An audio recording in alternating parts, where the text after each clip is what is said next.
እዚህ ጋር የምትመለከቷቸው እናት ምግብ ቤት በር ላይ ቁጭ ብሎ ምግብ እየለመኑ ነበር።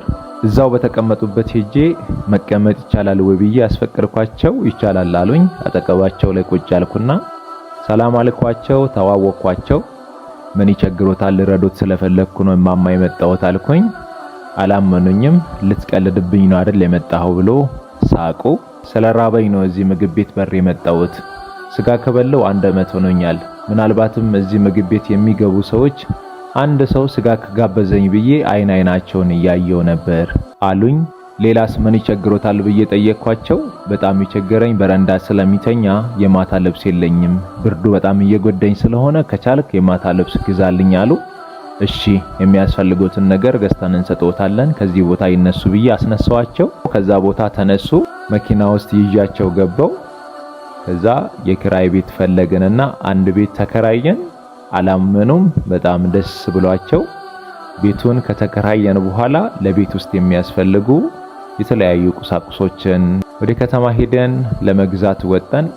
የሚያስፈልጋቸውን ነገር በራሳቸው መርጦ ገዙ። ለቤት ውስጥ ያስፈልገኛል ብሎ የሚያስቡት ነገር በአጠቃላይ ተገዛላቸው። የሚፈልጉትን ነገር ከገዛን በኋላ ይዘናቸው ወደ ተከራየንበት ቤት ተመለሰን።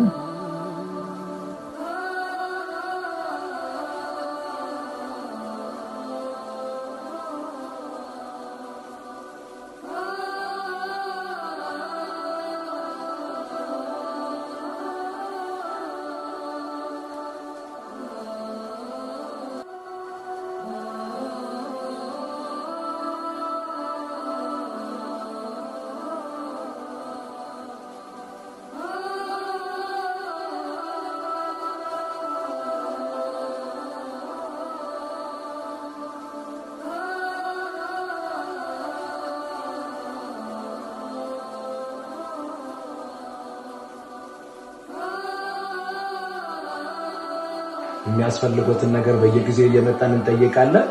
ይህንን አደራ ለርሶ እንዲያደርስ የላኩት ሪሆቦት ዓለም አቀፍ ቤተክርስቲያን አባላት ከሀገር ውጭ የሚኖሩ ወጣቶች ናቸው። እነሱን ይመርቋቸው። ሂራንት አሜን። ፈሉስ አሜን። ባዱስ ወመኒስ ወይቱ አሜን። ከባዋሽ ዱም አሜን። መጋን አስ ፈጣሪ እድሜና ጤና ይስጦት። ሰላም ይቆዩ የኔ እናት። ሰላም ጡሙ። እሺ የኔ እናት። እሺ። ይህንን ወንድማችንን በድንገት በመንገድ ሲያልፍ ነበር ያገኘሁት። እንደምትመለከቱት ዱላ ተደግፎ ነው መሄድ የምችለው። እስከ መጨረሻው ተከታተሉና ቪዲዮውን ለሌሎች እንዲደርስ ሼር በማድረግ ተባበሩ። እንደምን አላችሁ ተማሪዎች? እሱን ብናግዘው ፈቃደኞች ትሆናላችሁ? አዎ።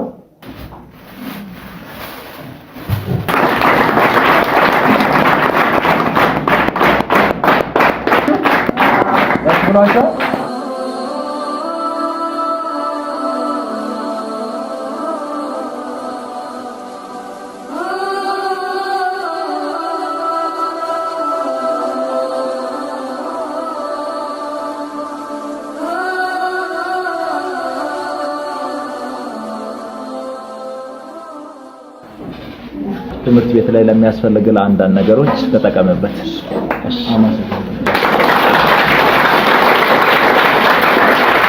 ይህንን አደራ ለአንተ እንዲያደርስ የላኩት ደቡብ አፍሪካ ሪሆቦት ወንጌላዊት ቤተክርስቲያን ፋሪ ስኩዌር አገልጋዮች ናቸው። እነሱን አመስግናቸው።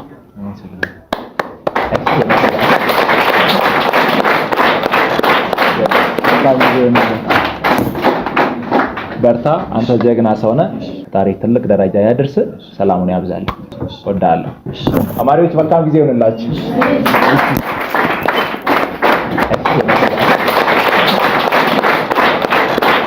በቀጠሯችን መሰረት ከእማማ ቤተሰብ ጋር ተገናኝተናል። በአጠቃላይ እማማ የ5 ልጆች እናት ነበሩ። ከጎን የምትመለከቷቸው አባት የእማማ ባለቤት ናቸው። እዚህ ጋር የምታያቸው አባት የእማማ ታላቅ ወንድም ናቸው።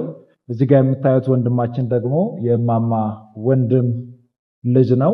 እማማ በህይወት በነበሩ ሰዓት ላይ እንድታከሙ እርዳታ ሲደረግ ነበር። የተሰበሰበው እርዳታ በአጠቃላይ በእማማ በግላቸው አካውንት ነበር የተሰበሰበውና በዚህ ሐሳብ ዙሪያ ቤተሰብ ምን ይላል፣ ቤተሰብ ጋር ያለው ነገር እንዴት ነው የምንለውን ነገር ዛሬ ከቤተሰብ ጋር ውይይት ለማድረግ ነው የመጣ ነው።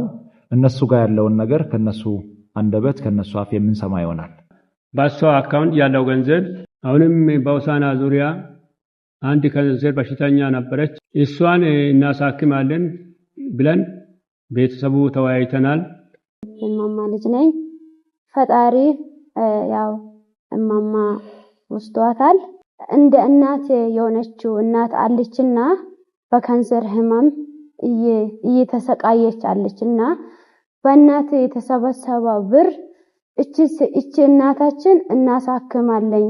አባቴም አካለ ጉዳተኛ ነው፣ በቱቦ ነው ምሻናና አባቴም እናሳክማለን።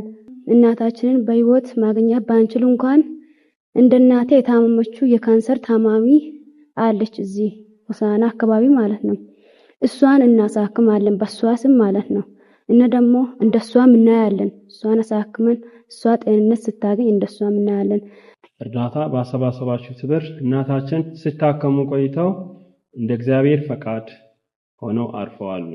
እናታችንን ማዳን ባንችል እንኳን እኛን እንደ እናታችን በካንሰር የታመሙትን እናታችንን አሳክመን ሌላ ደግሞ የሟች እናታችን ባለቤት እንዲሁም ከወገብ በታች ፓራላይዝ ሆነው መንቀሳቀስ የማይችሉ ናቸው፣ መሽናት የማይችሉ ናቸው። በቱቦ እና በዳይፐር ነው እየቆዩ ያሉት። ስለዚህ እሳቸውም እንዲታከሙ በቀረው ገንዘብ ደግሞ በሟች እናታችን በሳቸው ስም እሳቸውን የምናስታውሰውን አንድ ቋሚ ነገር በሳቸው ስም ማስታወሻ የሚሆን ነገር ቋሚ ነገር እንዲሰራልን በትህትና እንጠይቃለን። እኔ ጠበቃና የህግ አማካሪ አሰፋ አየለ ይባላለሁ። ዛሬ ሆሳዕና ከተማ ለሕክምና ገንዘብ ተሰብስቦ እያለ ሳይታከሙ የሞቱ እናታችንን ጉዳይ በሚመለከት ከቤተሰብ ጋር ለመወያየት ተገኝተናል።